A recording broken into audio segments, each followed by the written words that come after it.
Ankleshwar જીઆઈડીસીમાં Gokul party plot ખાતે ભાજપા દ્વારા સ્થાનિક સ્વરાજ્યની સંસ્થાઓની ચૂંટણી માટે ઉમેદવારોની સેન્સ પ્રક્રિયા હાથ ધરવામાં આવી હતી।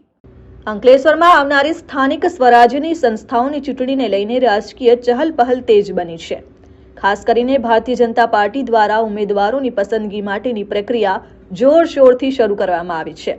અંકલેશ્વર જીઆઈડીસી વિસ્તારમાં આવેલા ગોકુલ પાર્ટી પ્લોટ ખાતે નિરીક્ષકોની પેનલ દ્વારા સંભવિત ઉમેદવારોની રજૂઆતો સાંભળવામાં આવી હતી। આ નિરીક્ષક મંડળમાં દાહોદના ઈશાન સોની, ગોધરાના નરેન્દ્ર સોની અને ખેડાના મયુર સુથારનો સમાવેશ થાય છે। નિરીક્ષકો દ્વારા અંકલેશ્વર નગરપાલિકા તેમજ ઝઘડિયા, વાલિયા અને નેત્રંગ તાલુકાના દાવેદારોને અલગ અલગ રીતે સાંભળવામાં આવ્યા। અંકલેશ્વર અને હાસોડ તાલુકાના ઉમેદવારોની આવતીકાલે સેન્સ લેવાશે। ઉમેદવારો પોતાની કામગીરી, લોકપ્રિયતા અને જીતવાની સંભાવનાઓ અંગે વિગતવાર રજૂઆત કરી હતી।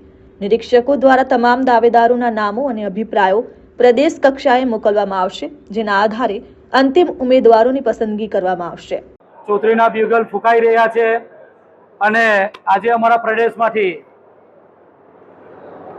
અમારા નિરીક્ષક શ્રી ઈશાનભાઈ સોની દાહોદથી, મયુરભાઈ સુથાર ખેડાથી અને નરેન્દ્રભાઈ સોની ગોધરાથી જેઓ સેન્સ પ્રક્રિયા લેવા માટે અહીં આવ્યા છે।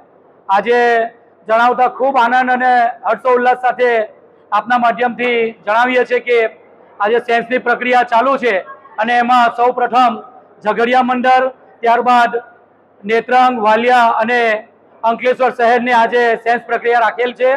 અને આપ જોઈ શકો છો દરેક અમારા જિલ્લા પંચાયત, તાલુકા પંચાયતમાંથી પધારેલ ઉમેદવારોનો ઉત્સાહ અને જુસ્સો આપ જોઈ શકો છો। ખૂબ સારી રીતે આ ચૂંટણી અમે જીતવાના છે। દરેક મંડળની, દરેક તાલુકા પંચાયત, દરેક જિલ્લા પંચાયત અને નગરપાલિકા આ કાર્યકર્તાના ઉત્સાહ સાથે અમે આજે આપને જણાવીએ છીએ કે આ ઇલેક્શન ભારતીય જનતા પાર્ટી જ જીતવાની છે। Dharmesh Patel, RN news, Ankleshwar.